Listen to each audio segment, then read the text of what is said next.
Kenapa Mas Anto tiba-tiba pengen beli motor ya? Padahal kan dia tahu kalau keuangan kita ini belum baik. Kita berdua juga baru keterima kerja, belum punya tabungan yang cukup. Tapi kenapa kok buru-buru banget mau beli motor? Lis, Lis, iya Nek, Lilis ke sana. Nek, sarapannya udah siap. Sekarang kita sarapan ya. Lis, kamu kenapa nak? Kok nenek ngelihatnya kayak ada masalah? Enggak kok, Nek. Enggak ada apa-apa. Nenek ini sudah tua, tapi bukan berarti nggak peka. Cerita saja, siapa tahu hati kamu jadi lebih ringan. Iya, Nek. Semalam Mas Indra nelpon, Nek. Dia minta dikirimin uang. Katanya mau beli motor. Loh, bukannya kalian lagi mau nabung? Kan juga baru kerja. Iya, Nek. Itu dia. Tabungan kita juga belum ada. Kamu sudah bilang ke dia. Sudah. Tapi dia malah marah. Katanya aku sekarang berubah. Jadi perhitungan. Astaga, kenapa dia bisa jadi seperti itu? Lilis kerja jauh-jauh begini juga buat bantu dia, Nek. Tapi kenapa dia nggak ngerti? Sabar ya, Lis. Kadang orang kalau lagi ingin sesuatu, jadi lupa keadaan. Lilis jadi kepikiran terus, Nek. Takut dia kecewa, tapi Lilis juga nggak punya apa-apa buat dikirim. Yang penting kamu sudah jujur. Rumah tangga itu bukan soal siapa memberi lebih, tapi saling mengerti. Iya, Nek. Semoga dia bisa ngerti. Pasti, kalau hatinya masih baik, dia akan sadar. Kamu jangan terlalu menyalahkan diri sendiri ya. Iya, Nek. Makasih. Ya udah, antri nenek ke meja makan ya. Iya, Nek. Pagi-pagi begini, orang lain enak, udah bisa naik motor, tinggal gas, sampai kerja nggak capek. Aku, jalan kaki lagi. Dari dulu juga gini terus, mau punya motor aja susah. Padahal kalau ada motor, hidup pasti lebih ringan. Nggak telat, nggak capek, nggak harus berangkat sepagi ini. Kerja keras tiap hari, tapi hasilnya kayak nggak pernah cukup.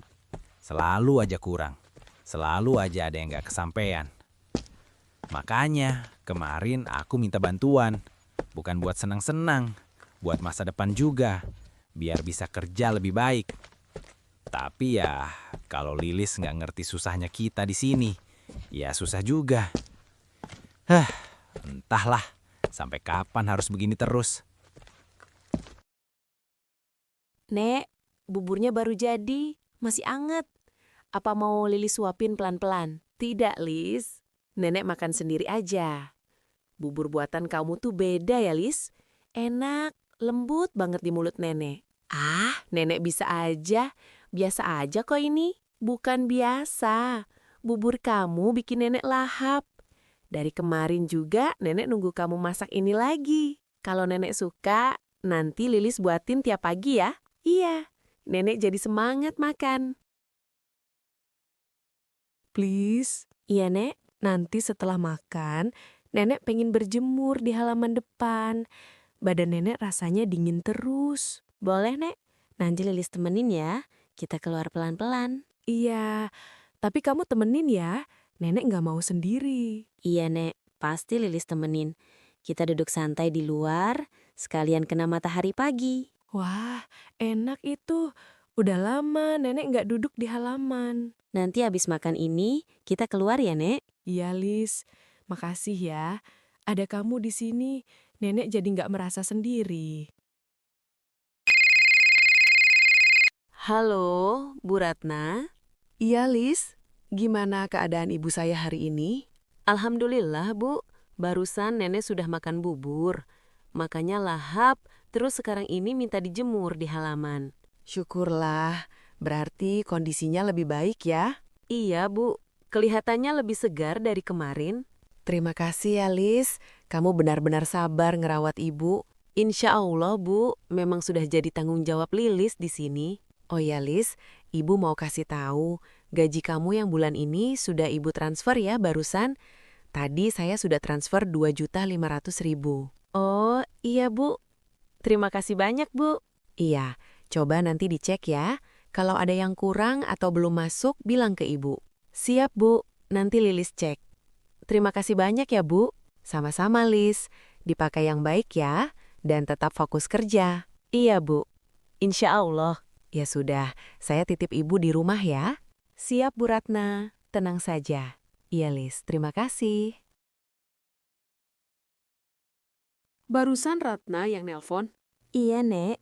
Ibu Ratna nanyain keadaan nenek. Oh iya. Gimana ya ngomongnya? Kalau nanya langsung, takut dikira nggak sabaran. Tapi kalau nggak nanya, aku juga butuh kepastian. Sekarang kan udah mau akhir bulan. Harusnya sih udah gajian. Udahlah, coba tanya aja pelan-pelan nanya. Yang penting sopan. Semoga aja udah ditransfer. Permisi, Pak. Oh iya, ada apa? Begini, Pak. Saya cuma mau tanya, apakah saya ini sudah gajian? Oh, iya. Harusnya sih sudah ditransfer hari ini ke rekening kamu. Coba nanti kamu cek rekening bank. Semoga sudah diterima. Oh, begitu ya. Kalau begitu, terima kasih ya, Pak. Iya, sama-sama. Alhamdulillah, akhirnya masuk juga. 3 juta gaji pertamaku. Kalau begini kan aku bisa langsung kredit motor. Sisanya aku pakai buat kebutuhan sehari-hari. Kan enak juga kalau ada motor. Aku nggak capek-capek jalan kaki tiap hari. Aku juga bisa makan enak setiap hari. Saat itu, Anto mendapatkan gaji pertamanya. 3 juta yang terasa begitu berarti. Dalam diam, ia sudah berniat, uang itu akan ia keluarkan untuk membeli motor. Bukan hanya sekedar keinginan, tapi menurutnya ini adalah langkah awal untuk hidup yang lebih baik.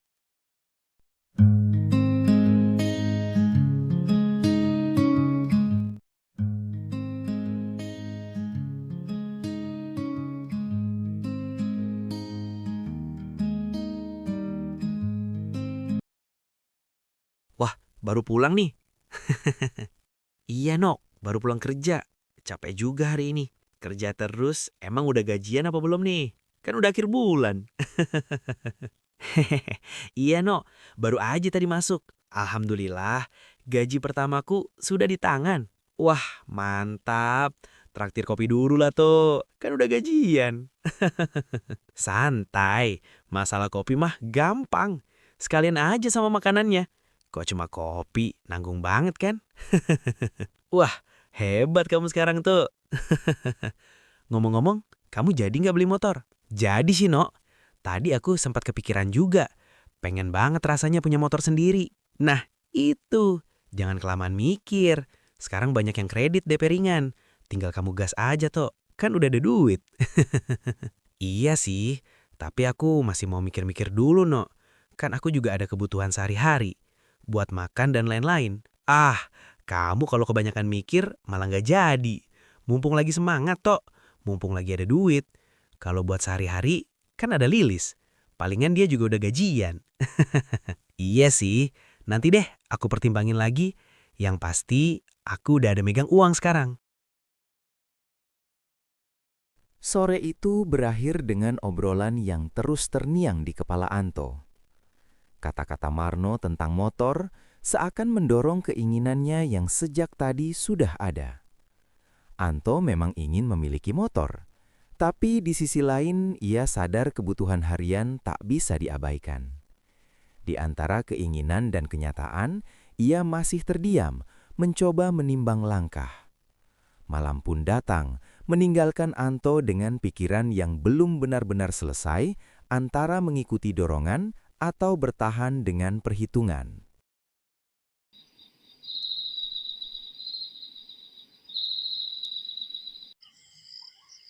Gajiku sekarang 3 juta. Buat biaya makan, listrik, sama air, paling enggak 1 juta. Sisanya cuma 2 juta. Itu pun belum termasuk kalau ada kebutuhan mendadak. Belum lagi aku juga harus nabung. Kalau aku ambil motor sekarang, cicilan juga pasti jalan terus. Aku sanggup nggak ya? Tapi aku udah kepengen banget beli motor. Kira-kira Lilis sudah gajian belum ya? Semoga aku bisa dapat tambahan uang dari dia. Lis, kamu udah gajian belum? Udah kok Mas, tadi siang aku udah dikasih tahu sama Ibu Ratna. Mas sendiri gimana? Iya, tadi sore aku juga udah gajian kok. Alhamdulillah kalau begitu Mas. Gini Lis, aku ini kepikiran buat ambil cicilan motor. Biar enak aja gitu kemana-mana. Nggak jalan kaki terus. Loh Mas, kan kita ini baru aja gajian. Memangnya Mas yakin bisa bayar cicilan tiap bulannya? Justru itu, aku minta bantuan sama kamu. Kalau buat bayar cicilan sih bisa aja. Tapi kira-kira kamu bisa nggak kirimin Mas uang dulu? Seenggaknya buat nambah-nambah pegangan bulan ini. Oh iya Mas, nanti Lilis kirimnya. Kalau cuma buat pegangan 300.000 cukup nggak Mas? Astaga Lis, kamu serius cuma mau kirimin aku 300.000? Loh, memangnya Mas mau Lilis kirimin berapa? Kan bilangnya cuma buat pegangan. Lilis kan juga ada kebutuhan di sini. Dan Lilis juga harus nabung buat masa depan kita. Memangnya 300.000 cukup buat apa Lis? Coba kamu mikir sedikit. Kamu kan udah gajian. Masa cuma mau ngirimin aku segitu? Jadi Mas mau Lilis kirimin berapa? Seenggaknya 1 juta lah, biar aman. Mas, 1 juta itu banyak banget. Nanti Lilis malah nggak jadi nabung. Kita malah nggak punya masa depan. Ya ampun, Lis. Aku ini kan suamimu. Kamu ini jadi perhitungan banget. Segitu aja dibilang banyak. Lagian kan bulan depan masih bisa gajian lagi. Ya sudahlah. Kalau memang nggak ikhlas buat bantu aku. Ya sudah Mas, nanti Lilis kirim segitu. Semoga bisa cukup buat pegangan bulan ini. Nah, gitu kayak dari tadi. Nggak usah kebanyakan drama. Ya udah ya. Tolong secepatnya ditransfer. Ya ampun, Mas Anto minta dikirimin 1 juta cuma buat pegangan. Gaji aku cuma 2,5 juta, tapi itu juga harus cukup buat kebutuhan di sini. Belum lagi untuk kutabung. Ngirimin uang sebesar itu buat aku besar banget. Kenapa ya Mas Anta jadi seperti ini? Apa dia lupa tujuan kita dari awal? Aku bekerja di sini kan buat bantu-bantu dia. Tapi kok malah seperti ini?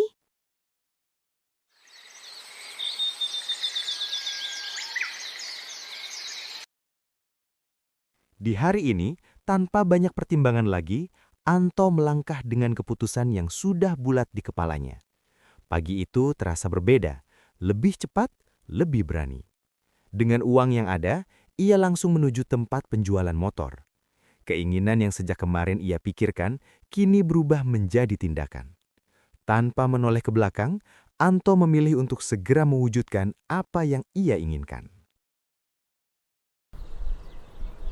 Akhirnya kebeli juga nih motor. Hehehe. Dari dulu cuma bisa lihat orang lewat. Sekarang aku sendiri juga punya. Hehehe. Kemarin capek kerja, sekarang kebayar juga rasanya. Walaupun gajiku hampir habis, tapi nggak apa-apa. Ini kan buat kedepannya juga. Biar kerja lebih gampang, lebih cepet. Hehehe. Sekarang aku mau ke pos dulu ah. Mungkin ada Mamat sama Marno di sana. Sekalian traktirin makan. Hehe. Tanpa menunggu lama, Anto pun langsung menuju pos tempat Marno dan Mamat biasa berkumpul. Di kepalanya sudah terbayang jelas, siang ini bukan sekadar kumpul biasa. Ia ingin berbagi cerita tentang motor barunya, sekaligus mentraktir makan sebagai tanda naik levelnya hari ini. Bagi Anto, motor itu bukan hanya kendaraan, tapi juga simbol perubahan. Entah ke arah yang lebih baik, atau justru awal dari sesuatu yang belum ia sadari.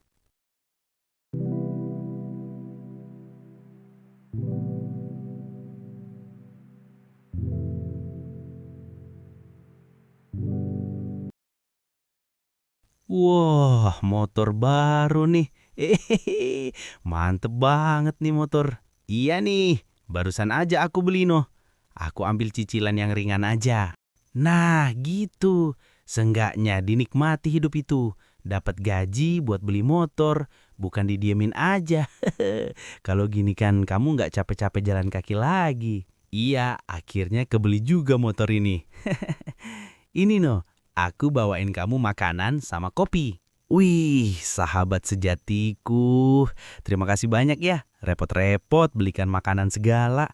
Habis gajian jadi royal banget sekarang.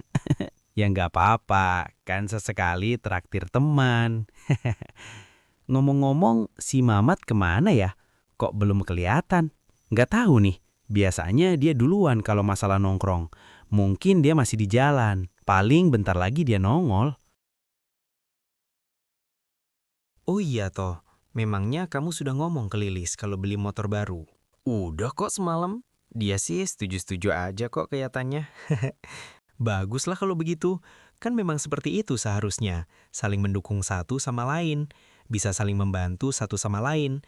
Buat apa kerja jauh-jauh ke kota kalau nggak bisa bantu suaminya di sini, ya kan? Hari-hari Anto kini diisi dengan nongkrong di pos, sepulang kerja maupun saat libur.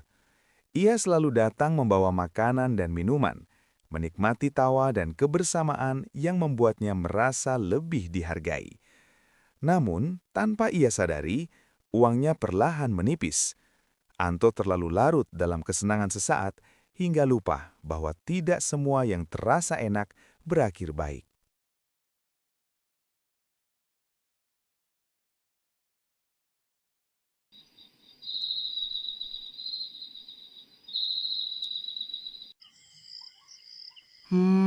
Baru seminggu. Kok udah sisa segini aja ya uangku? Padahal baru gajian. Kemana aja ya habisnya? Apa gara-gara aku tiap hari nongkrong dan traktirin teman-temanku? Kenapa bisa jadi begini ya? Kalau aku minta lagi ke Lilis, dia pasti bakalan nanya. Duh, apa aku bilang aja ya buat kebutuhan mendesak? Tapi dia kan istriku. Harusnya ngerti. Lagian aku cuma minta sedikit. Nggak masalah lah harusnya.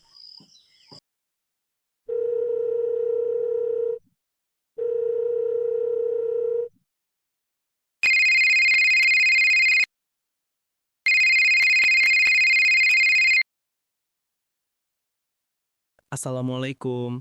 Halo Lis. Waalaikumsalam, Mas. Kok Mas baru hubungi Lilis sekarang? Kemarin-kemarin kok susah banget Lilis hubungi. Mas, gimana kabarnya? Aku baik-baik aja kok Lis. Maaf ya Lis, kemarin-kemarin aku sibuk. Soalnya lagi ngomongin bisnis sama si Mamat. Aku lagi mau bikin rencana bisnis. Wah, memangnya mau bisnis apa, Mas? Rencananya aku mau piara ayam di depan rumah. Lumayan lah nanti untungnya. Memangnya bisa piara ayam di depan rumah kita. Lalu kerjaan Mas yang sekarang gimana kalau mau piara ayam? Untuk kerjaan aku sekarang, ya tetep. Kan bisnis ini sampingan aja. Lagian kan ada Mamat juga nanti yang bantu-bantu aku piara ayam. Oh gitu. Jadi nanti Mas dibantu Mamat. Alhamdulillah lah Mas kalau begitu. Lilis senang dengernya. Semoga apa yang Mas usahakan bisa berhasil sesuai harapan. Iya, amin Lis. Ini kan demi masa depan kita juga kan? Memangnya Mas mau mulai usahanya kapan? Sebisa mungkin, ya secepatnya. Entah minggu depan, kan Mas juga harus siapin kandangnya. Kecil-kecilan aja kok. Oh iya Mas, semoga lancar-lancar aja ya. Masalahnya, kamu mau nggak nambahin modal buat usaha ayam kita? Soalnya modal Mas kurang. Mas harus beli pakannya lagi kan? Sama peralatan buat ayamnya. Loh, uang yang Lilis kirim kemarin sudah habis Mas. Nggak habis kok, Lis. Kan memang mau dipakai usaha. Kan Mas di sini juga butuh pegangan buat makan. Memangnya Mas butuh berapa? Kamu transfer aku 500.000 aja, Lis. Biar bisa cepat bangun usahanya. Oh iya Mas, besok Lilis transfernya ya. Semoga usahanya lancar. Iya, makasih ya, Lis. Kamu memang pengertian. Ya sudah, sekarang kamu istirahat. Sudah malam juga. Nanti kapan-kapan Mas hubungi lagi. Iya, Mas. Mas juga istirahat ya. Alhamdulillah, akhirnya Mas Anto mau menambah buat usaha juga. Kalau benar dia mau jual ayam potong, itu kan bagus. Kan bisa menambah pendapatan kita juga. Semoga ini awal perubahan dari kehidupan kita. Semoga dia jadi lebih bertanggung jawab sekarang. Memang berat kalau aku harus kirim uang lagi. Tapi kalau ini untuk usaha, aku rela. Aku cuma mau kita sama-sama berjuang. Malam itu, sebuah kebohongan terucap dari mulut Anto, terbungkus rapi dengan alasan usaha dan harapan masa depan. Di balik kata-katanya, tersimpan niat yang tak sepenuhnya jujur. Sementara itu, di tempat yang jauh, Lilis justru tersenyum penuh kepercayaan. Ia memilih percaya, memilih berharap, dan tanpa ragu kembali mengirimkan uang yang baginya tidak sedikit. Dua hati, dua niat yang berbeda. Satu penuh harap, satunya lagi mulai tersesat semakin jauh. Sampai jumpa di part selanjutnya.